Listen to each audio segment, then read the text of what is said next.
most wonderful time of the year. Join us as we celebrate Christ our Savior with an empowering word from our pastor and sister Suber.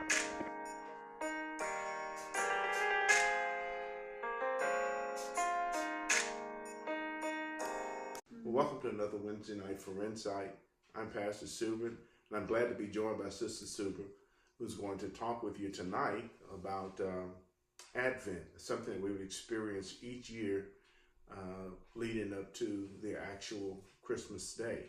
And so when we would experience Advent together, we'd light the 5 candles, and each of the candles really brought out and reminded us of the importance of Christ coming.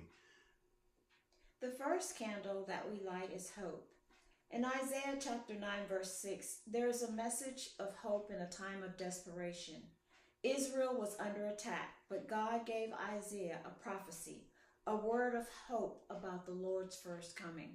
The prophecy was so vivid that it seemed as though it had already occurred.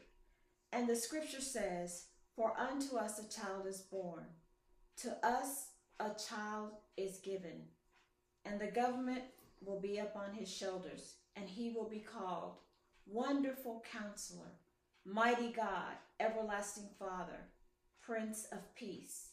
As we go through this difficult season of life, we can know that Christ is our wonderful counselor, the mighty God, the everlasting Father, and the Prince of Peace.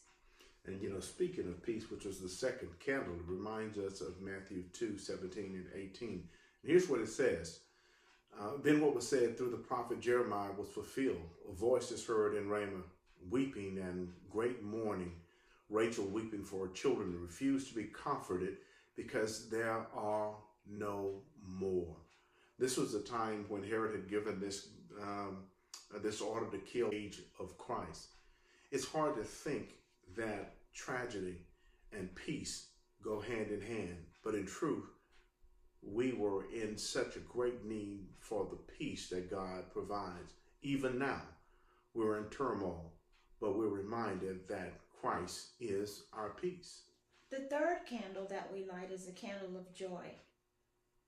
Matthew chapter 1, verse 21 reminds us of the promise that joy is being delivered when the angel spoke with Joseph, talking about Mary, saying, "She will give birth to a son, and you will give him the name Jesus, because he saved his people from their sins." Yeah. And the fourth candle then would be love. And every time I think about love, the scripture that comes to mind is one so familiar, we probably get tired of saying it, but we're in such great need of that kind of love. And the scripture would be John 3:16, where it says, "For God so loved the world that he gave his only begotten Son, that whosoever believeth on him shall not perish, but have everlasting life." But as we're talking about the coming of Christ, another scripture comes to mind. It's Luke 2:5, and it really talks about the love that was on display in the life of Joseph, having been betrothed to Mary, and the fact that she was pregnant.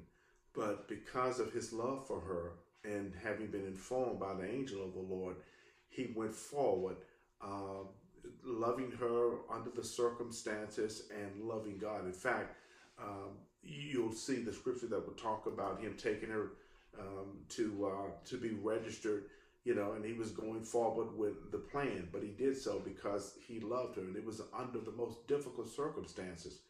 And it is under the difficult circumstances that we find ourselves in that Christ's love shines the brightest. And the last candle would be?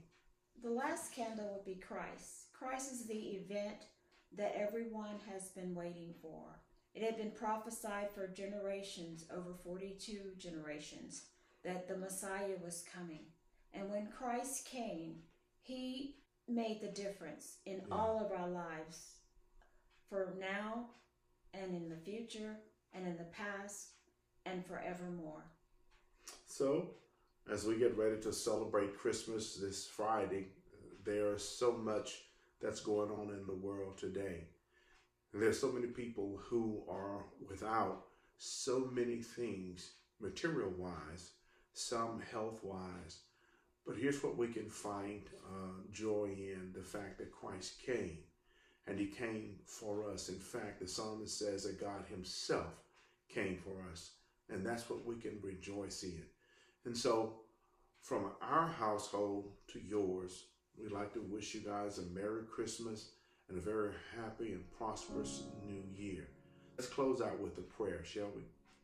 Father, in the name of Jesus, we thank you for this opportunity. We recognize, God, that as we enter into the Christmas season, about to celebrate actually Christmas Day, that there's so much confusion about when and where, but we're just happy that you came. We're overwhelmed that you came to save us from our sins. And we thank you, God, that salvation is still available to any and all who will call upon the name of Jesus. And we thank you, oh God, for having kept us safe thus far. And we pray, dear God, that as we experience our Christmas time together, that you would remain the true reason for the season. So it's in Jesus' name we ask, God, that joy would find its way into the hearts, into the homes of so many today who are discouraged and in despair. We pray, God, that they will be lifted up, Lord, by knowing your presence, God, and hearing the gospel preached that you came to save us from our sins. So it's in Jesus' name that we pray and we ask, God. Amen. Until God gives us the opportunity to meet again, may the Lord bless you, may the Lord keep you, is our prayer. Pastor and Sister Sue, we'll see you next time. Our weekly announcements. Do you want to learn more about the Bible? Wednesday night is a night for insight. Join us via Facebook or YouTube at 6 p.m. Much prayer, much power. Join us Fridays for prayer line at noon. Sharing the gospel has never been easier. Make sure you're subscribed to our Facebook and YouTube channels and then share. Our church is supported by tithes and offerings. Ministry is supported by your faithful giving. For Straight Life in Houston, text GIVE to 832-303-8442. For the Fellowship in Dayton, text GIVE to 936-209-2436. Thanks again for listening, and we pray that your life has been changed by our encounter today.